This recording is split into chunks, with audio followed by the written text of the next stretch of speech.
there was a big fight. This is a moment where I had to really decide on what I wanted to do with my life, because a couple of the guys got stabbed. Ooh.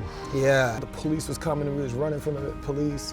And then I just remember I had a moment where I was like looking at myself in the mirror and I had like blood and all that kind of, this isn't my life. This isn't the direction, you know? And so from there, luckily, I had Taekwondo.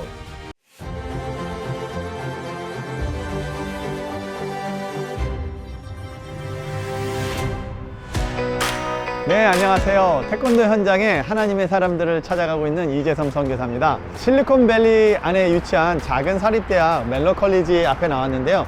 특별히 이 학교에는 태권도 프로그램이 아주 잘 진행되고 있는데, 그 태권도 감독님으로 계시는 TJ 커리 감독님을 태권도 미국 국가대표 선수 출신이시고 또 태권도에 열정이 아주 뛰어난 분이에요. 네. 태권도를 정말 사랑하고 태권도를 진짜 아끼고 태권도에 완전히 빠져 계신, 흠뻑 빠져 계신 특별한 인연이 있었고, 그 과정을 통해서 이분이 정말 예수님을 인격적으로 다시 영접하고 만나게 되면서 이분의 삶이 정말 이렇게 급속도로 바뀌면서. TJ, hi, how are you? Good, Bro, yeah, doing good. Yeah, I just want to ask about your testimony about how do you engage the Taekwondo? Taekwondo, what's the meaning for your Taekwondo? I guess we could start by going back to the beginning. So I started when I was a little kid. I was 4 years old. I was a hyper guy, like to jump off the couch and do all that kind of stuff. Yeah. And I love the Ninja Turtles. The actor from the Ninja Turtle movie, he owned the dojang down the street. Oh, yeah, down in San Jose. So that was Ernie Reyes, West Coast Taekwondo down there.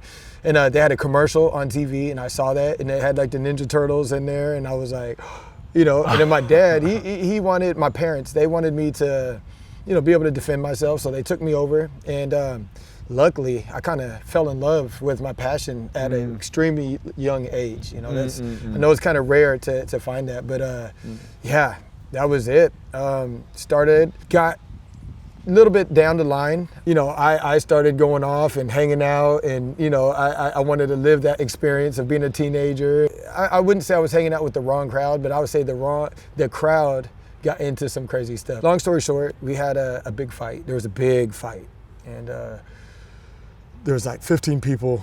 We had 15 or whatever people. There's a lot. People were fighting everywhere, and this is a moment where I had to really decide on what I wanted to do with my life, because a couple of the guys got stabbed. Ooh. Yeah, and after the fight was over, I was like, whoa, I got shaken up. I thought they got knocked out. Somebody maybe got hit and, got knocked out. So, go to pick them up and then notice that they were bleeding like a lot. And I was like, oh man. So took them to the car, ran them, told them go to the hospital. The police was coming and we was running from the police. Ended up going to my friend's house that lived not too far away. This is like 3 o'clock in the morning. 3 o'clock. Yeah, I go in there and midnight. It was late. And then I just remember I had a moment where I was like looking at myself in the mirror, and I had like blood and all that kind of, and I was like, this isn't what I want to, this isn't my life. This isn't the direction, And so from there, luckily, I had Taekwondo. Oh yeah. I had Taekwondo, and I knew what my dream was. I had this vision of, competing for, Team USA and traveling the world and all that. And so, it hit me. I was like, I need to lock in. I need to get back into it. And then at this time, I didn't have a dojang to train at. So literally, we had a field like this, and then we were training in the field. Yeah, I was by myself, and then I had a little 11-year-old boy. He came in, and me and this 11-year-old boy would train in the street. Yeah. Wow. Yeah, just like this out here. In the park. In the park, and man, from there we started doing tournaments. Got invited to a dojang to train every Friday. Oh yeah. And he asked me like, "What is your plan? How are you gonna, make national team if you're training with 11-year-old in the park?" And I was like, "Oh man, that's a good point." And I was like, "I don't know. I'm just doing what I can. Yeah. This is what I have, and this is what I'm gonna use. You are so pure. Yeah, just you. Whatever you can do, you do it, right? Yeah. Well, what I think what it was going through that extreme hardship and seeing that life or death flash. Yeah. I think it really pushed me in a direction where I was like, I know I don't want to go in this direction. Yeah. Long story short, ended up moving into the dojang. Started getting good results. You know, I was able to, you know, reach the dreams of, you know, traveling all over the world and getting on the U.S. team, you know, and that was great. And yeah, so that was how I got to the point where I ran into you, right? Yeah. So, you know, I was coaching at a tournament. I have my team, my club team, which is precision martial arts, right? And I know you because I knew you when I first saw you at a tournament. I watched fights a lot. You know, my training partner, Philip Yoon, Korean guy, he would go through and he would show me all the Korean fights and everything. So I knew you. Oh man, that's Jason Lee. I gotta talk to you. And then so I went up and I was, hey, you know, and then we were talking. Yeah. You were actually really nice. You know, because you're sometimes when you get locked in your face, it's like, whoa, you're a scary guy. Really? Oh yeah, I didn't you're know. a warrior. Come on, you're a warrior.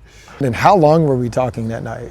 Had to be like 2 hours, 2 hours. two and a half. Actually, that bring me is not by myself. You know, after I saw you, and the next day I pray in the morning. But when you're doing the pray, the Holy Spirit gives my heart is like a show up your face, and then it's constantly pray for you.